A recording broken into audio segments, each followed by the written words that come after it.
for me, the starting point is a recognition that the past, the present, and the yet to be fully formed future is all right here, right now. The last 14 billion years, all of their glory, all of their suffering, it's right here, right now. Not theoretically, philosophically, but it's enfolded in this moment. Some of it are these hidden pockets of history that we don't see. Some of it is visible, like the fact that I am able to speak in a language that took thousands and thousands of years to develop, and it's a visible expression of something that has come from previous. So within the context of at least for this, this part of your question, recognizing that the history is all here and some of it is hidden. The next thing is for me is to recognize, what is the voice of wholeness? When I'm speaking from wholeness, what does that sound like if I listen to my own voice? And what does it sound like when all of a sudden a fragment takes over? And most people don't have a clear differentiation between what this sounds like.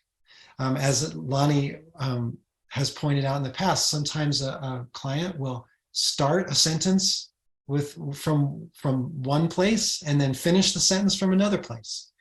That could be two different fragments fighting for the front and center. Or sometimes someone can say, I know that I am an incredible human being. And then they say, but, and then they'll say something that completely contradicts that. And so the first part of the process is the recognition of what does wholeness sound like when it's speaking, as compared to what does a fragment sound like when it is speaking. Then the next part is to do a process of differentiating and fleshing out what this fragment is like. And fragments usually are not by themselves. They're usually in a system cluster where there are some parts that are in a protector mode. These are the ones we usually see more visibly. And then there are more vulnerable parts that are the true shadow that are hiding. And as I said, these live in pockets, hidden historical pockets. Now, the way we encounter this is the way we encounter anything else, through our senses. So I'm using my language and the listeners are listening. Or if they're looking on screen, they're using their eyes to see. We do the same thing internally, to talk to the parts, to see the parts, to feel the parts, to know the parts, and to begin to get a sense of what is their inner dynamics. And then, I don't know how detailed you want me to go, so I'm giving an abbreviation, but we then go through processes where the deeper shadows are revealed, the parts that are really hurting and feel very wounded are revealed, as well as the world that they live in, because we do not exist as individuals only, we exist in relationship to whatever it is that's happened.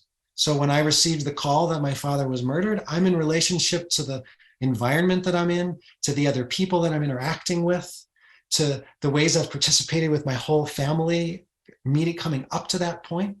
And so I'm sort of in an enclosure world. And that is all something that I carry with me as something that's hidden.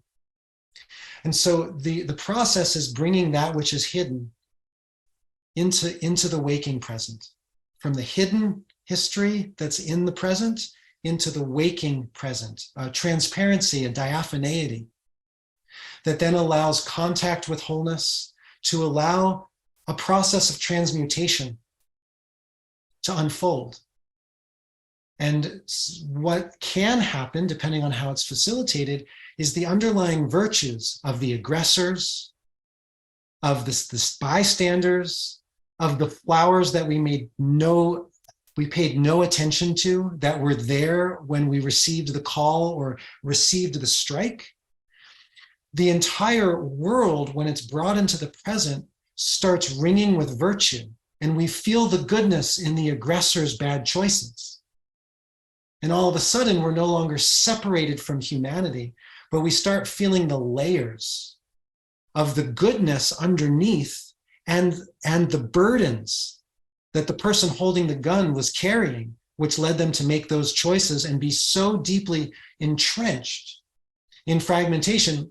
Because why? They were in a system that did not give them opportunity to learn about themselves or to give them love or whatever it is, that then the whole culture, as it's been internalized by an individual, and the whole cultural fragmentation that's internalized by an individual starts to unburden, and those virtues start to ring, and then that wholeness attunes. So that's in essence what it's like for me.